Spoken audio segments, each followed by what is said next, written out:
konsultasi pemasangan kontrasepsi ya Bu ya. Baik, di sini Ibu kan tadi kalau misalnya gitu kan berarti Ibu udah menikah ya Bu ya? Sudah. Baik, Ibu udah menikah, terus udah kan belum sebelumnya? Udah pernah dong, udah pernah. Udah latihan juga sudah ya. Kalau boleh tahu anakku udah berapa Ibu? Anaknya dua. Kalau Ibu pasangannya, maaf ya Bu ya, Ibu pasangannya banyak atau enggak? Oh, pasti ya. Terus Ibu pernah nggak ada keluhan kayak keputihan? Enggak sih, ada. Terus saya ingin tahu kenapa Ibu mau mulai menggunakan kontrasepsi? Apakah Ibu untuk mengatur jarak kehamilannya supaya tidak terlalu dekat? Iya dok, soalnya kan pusing ya dok, ada buat keluar. Iya, emang agak pusing ya Bu ya? Iya dok. Baik, di sini saya jelaskan terlebih dahulu ya Bu ya. Jadi kan kontrasepsi itu ada banyak. Nah yang pertama itu berdasarkan kandungan ada yang hormonal dan non hormonal. Nah kalau misalnya hormonal ini contohnya itu ada implan nih, ada pil, lalu setelah itu juga ada suntik, lalu ada terus ada juga yang mengandung hormon.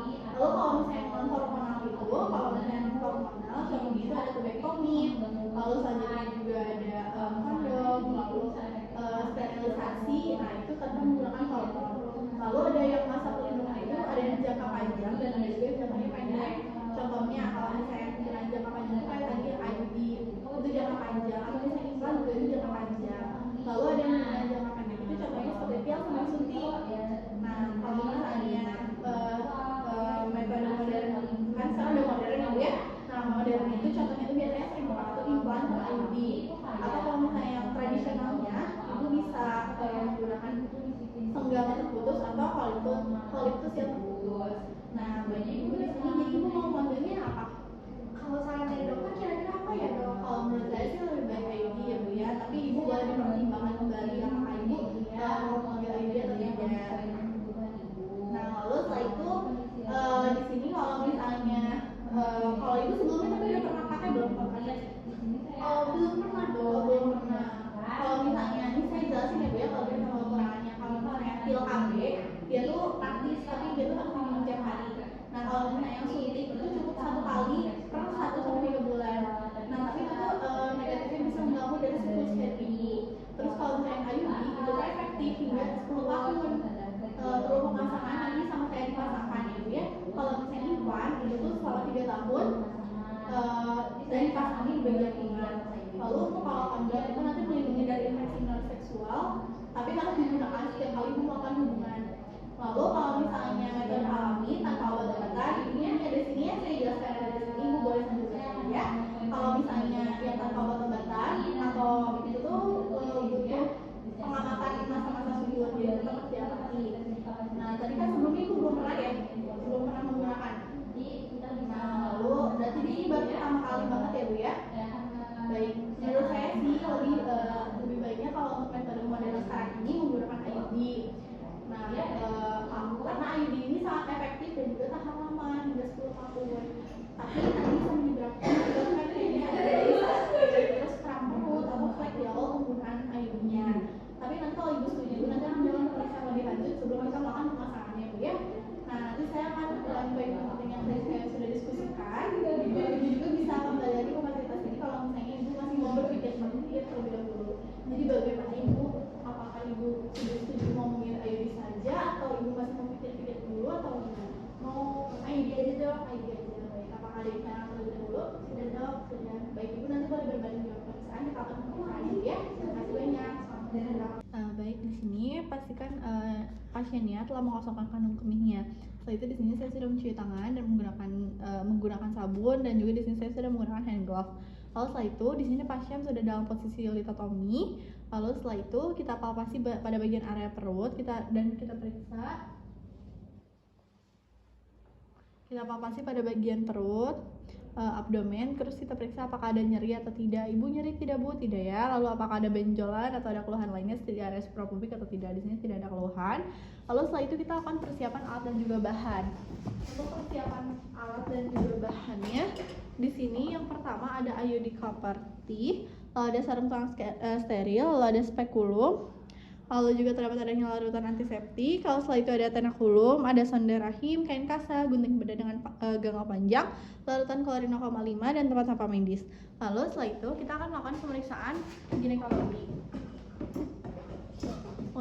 pemeriksaan ini kita periksa apakah adanya ulkus, pembengkakan kelenjar getah bening, bubo atau tidak. Di sini tidak ada. Setelah itu apakah terdapat adanya pembentukan kelenjar Bartholin dan kelenjar Skene atau tidak. Di sini juga tidak ada. Lalu setelah itu lakukan pemeriksaan genital internal dengan menggunakan spekulum. Tapi sebelum itu kita lakukan terlebih dahulu pemeriksaan bimanual dan pemeriksaan panggul. Di sini punten ya Bu. Lalu setelah itu kita tentukan untuk menentukan besar, posisi, konsistensi dan juga mobilitas dari rahim untuk memeriksa adanya nyeri goyang serviks dan telur pada adena atau cavum douglasinya. Setelah itu kita akan pemeriksaan menggunakan spekulum. Ibu punten ya, di sini agak tidak nyaman. Di sini tadi sudah menggunakan pelumas. Kita masukkan secara perlahan, punten ya Bu. Lalu setelah itu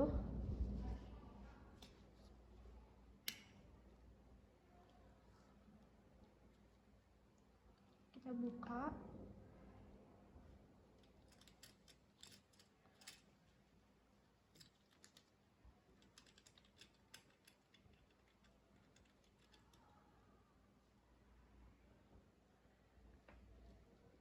Lalu di sini untuk pemeriksaan spekulum ini kita lihat apakah adanya cairan vagina, cervicitis dan pemeriksaan mikroskopis bila diperlukan. Lalu setelah itu kita lakukan persiapan sebelum melakukan pemasangan. Kita di sini buka sebagian sepertiga penutup plastik dan kita lipat kembali. Lalu setelah itu kita letakkan kemasan di atas permukaan yang rata. Setelah itu kita geser kartu pengukur di bawah lengan IUD. Lalu setelah itu pegang dan fiksasi kedua ujung lengan IUD dan dorong tabung insertnya ke pangkal lengan sehingga lengan akan terlipat.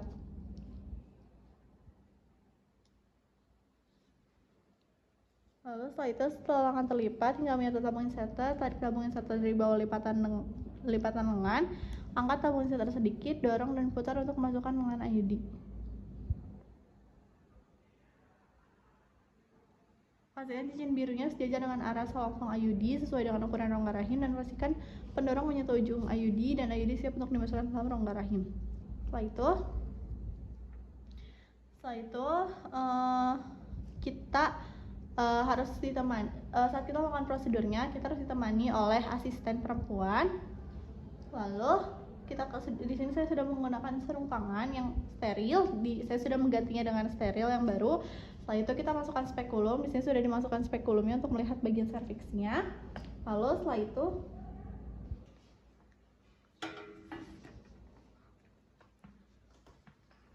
setelah itu kita bersihkan vagina dan leher rahim dengan larutan antiseptik sebanyak 2 hingga 3 kali.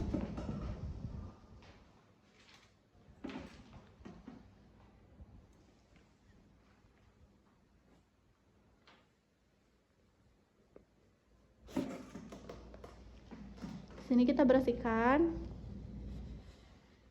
2 hingga 3 kali. Lalu setelah itu kita bawa ke tempat sama lidi.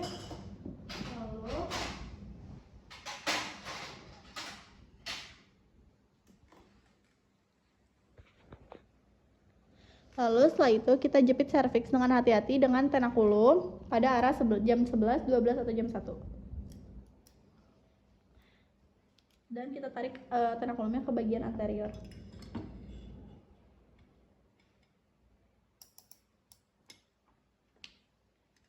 Setelah ditarik ke bagian anterior, kita masukkan sonde uterus dengan menggunakan teknik tanpa sentuhan.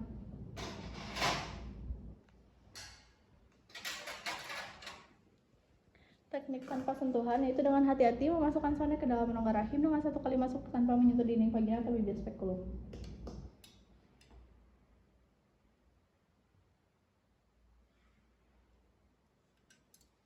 Lalu setelah itu kita tentukan posisi dan kedalaman rongga rahim, tandai kemudian keluarkan sonde rahim. Lalu kita lepaskan tabung IUD dari kemasannya tanpa menyentuh permukaan yang tidak steril. Berhati-hatilah untuk tidak mendorong selangir ke bagian dalam. Lalu setelah itu kita pegang tabung IUD dengan kita ukur kedalaman rongga rahim pada tabung inserter yang masih berada dalam kemasan steril. Sudah diukur. Lalu setelah itu kita sudah dibuka plastik, lepaskan tabung IUD dari kemasan tabung itu permukaan yang tidak steril. Kita sudah berhati-hati untuk tidak mendorong pelanggar ke bagian dalam. Setelah itu kita pegang tabung IUD dengan cincin biru dalam posisi horizontal sambil menarik terakulum dengan hati-hati. Terus setelah itu kita masukkan tabung inserter ke dalam rahim sampai cincin biru menyentuh leher rahim atau sampai terasa ada tahanan.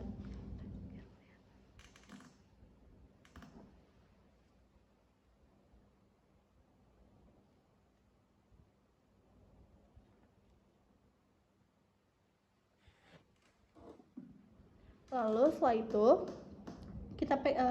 kita pegang terakulum dan pelanggar dengan satu tangan. Setelah itu kita lepaskan lengan IUD dengan menggunakan teknik penarikan, yaitu dengan menarik. Lalu keluarkan tabung inserter ke dalam pelanggar sambil tetap memegang pelanggar.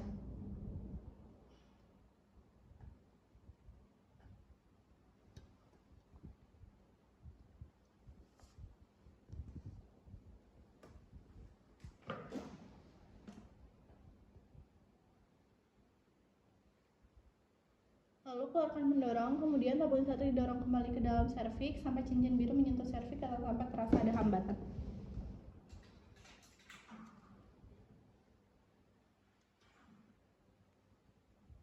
Lalu setelah itu, lepaskan bagian dari tabung inserter dan potong tali IUD sekitar 2-3 cm.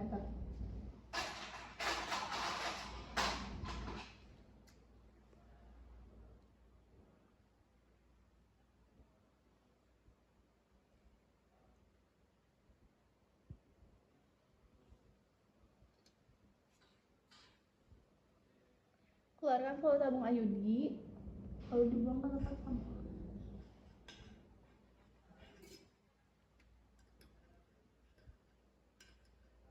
Dipotong, lalu setelah itu keluarkan terakulum dengan hati-hati dan rendam dalam larutan klorin 0,5%.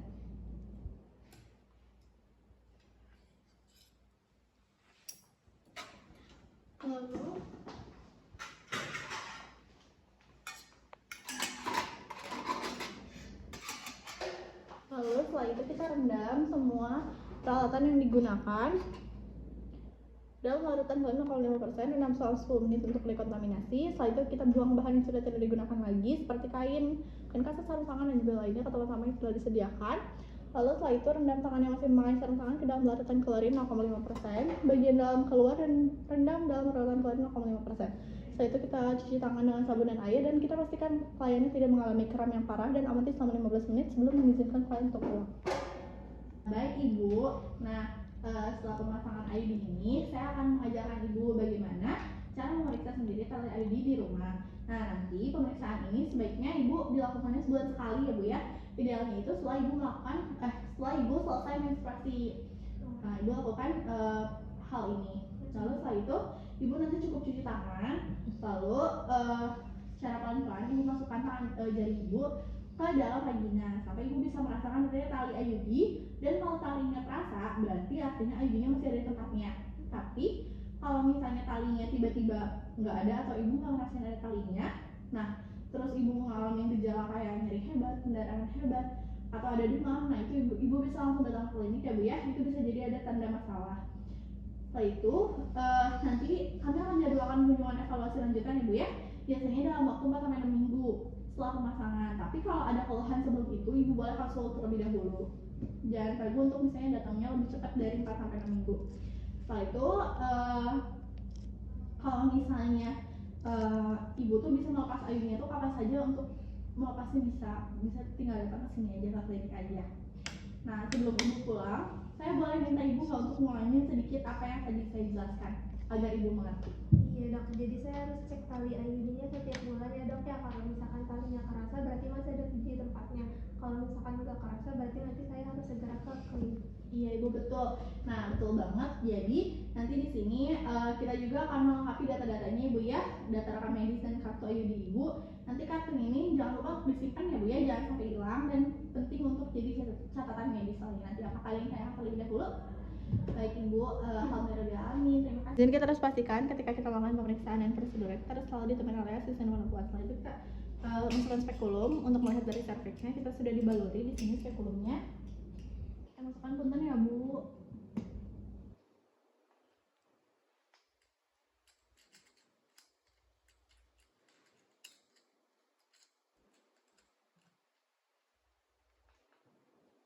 Setelah kita masukkan spekulumnya, kita bersihkan vagina dan leher rahim dengan antiseptik sebanyak 2-3 kali.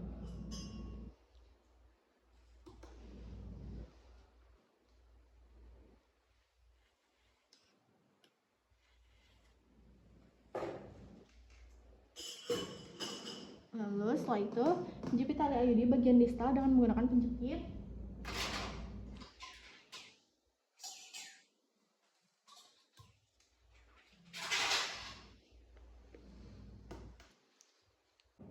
Jepit bagian distal dengan menggunakan penjepit tali IUD-nya. Setelah itu, kita tarik benang IUD dengan hati-hati untuk melepaskan dari IUD-nya.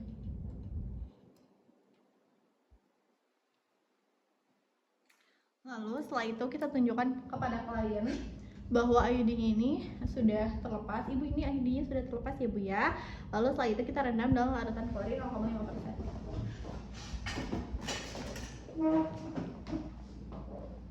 Kita rendam dalam larutan klorin 0,5%. Lalu setelah itu kita lepas dari spekulumnya dengan hati-hati. Setelah itu rendam semua peralatan yang digunakan dalam larutan klorin 0,5% selama 10 menit untuk dekontaminasi. Setelah itu buang bahan-bahan yang tidak digunakan seperti kain kapas, sarung tangan dan sekali pakai ke tempat sampah yang telah disediakan. Rendam tangan yang masih memakai sarung tangan ke dalam larutan favorit 0,5 larutan klorin 0,5% dan buka bagian dari dalam keluar dan rendam dalam larutan klorin 0,5%. Setelah itu kita cuci tangan dengan sabun dan air. Amati klien selama 5 menit sebelum mengizinkan klien untuk pulang. Alhamdulillahirobbilalamin. Ibu, selamat sore. Perkenalkan aku sudah menjaga seperti ini ya Bu ya. Ibu di sini saya mau minta identitas terlebih dahulu, memastikan saya bisa mencatat ya Bu ya. Dan nama Ibu siapa? Iskandar. Usianya berapa tahun? Baik, udah menikah Ibu? Baik. Alamatnya di mana? Di data kami, Ibu jadi ada datang ke sini tujuannya apa? kebetulan saya mau cabut IUD-nya. Oh, cabut kelas. Baik. Kenapa Ibu mau cabut? Karena saya mau punya anak. Oh gitu. Nah, baik Ibu di sini. Nanti kita akan melakukan pencabutan IUD ya Bu ya. Nah, setelah pencabutan IUD ini nanti akan saya jelaskan beberapa hal penting ya Bu ya. Nah, kalau misalnya setelah pencabutan ini Ibu mengalami pendarahan yang banyak berlangsung lama atau ada nyeri hebat di bagian perut atau panggul Ibu boleh datang segera mungkin ke klinik ya Bu ya. Nah, kalau misalnya bercak darahnya cuma sedikit dalam beberapa hari setelah pencabutan, tapi itu normal. Tapi kalau berlebihan atau disertai dengan nyeri berat, Ibu harus segera dilakukan pemeriksaan ya Bu ya. Nah, lalu Ibu boleh nggak saya minta Ibu ulangin kata-kata yang tadi saya ulangin? Jadi kalau misalkan ada darah di awal itu normal ya selama beberapa hari, tapi kalau misalkan disertai nyeri yang hebat, saya harus segera konsultasi ke klinik. Iya, betul Ibu. Nah, seperti itu. Ibu apakah ada pertanyaan lain? Tidak ada. Ibu ini nggak ada kepikiran mau pakai KB lagi setelah pencabutan ini? Oh iya dok, saya kepikiran saya mau komunikasi Mau lagi. pakai KB lagi ya Bu ya. Nah, itu Ibu tahu nggak harus nunggu berapa lamanya? Saya nggak tahu dok berapa lama ya dok. Biasanya itu ada tergantung dari jenisnya. Ibu udah tahu belum jenisnya? Udah dok. Udah ya. Nah, itu tergantung dari jenisnya Ibu gitu. Jadi kalau misalnya kayak gitu nanti kita bisa pertimbangkan penggunaannya Ibu ya. Apakah Ibu mau pakai IUD kembali atau menggunakan yang lain. Nanti kita pilih yang paling sesuai dengan kebutuhan dan juga kondisi kesehatan Ibu. Kalau masih ragu, nanti kita juga bisa gunakan kontrasepsi sementara seperti kayak kondom. Sambil Ibu mempertimbangkan pilihan Ibu. Baik, apakah ada yang tanyakan lagi Ibu? Ya. Nanti kita akan lengkapi dokumen rekam medis terkait pencabutan IUD hari ini. Nanti kalau Ibu sudah siap untuk memutuskan kalau mungkin Ibu pakai IUD lagi, Ibu bisa langsung kembali ke sini atau konsultasi kapan saja ya Bu ya. Baik, terima kasih banyak Ibu.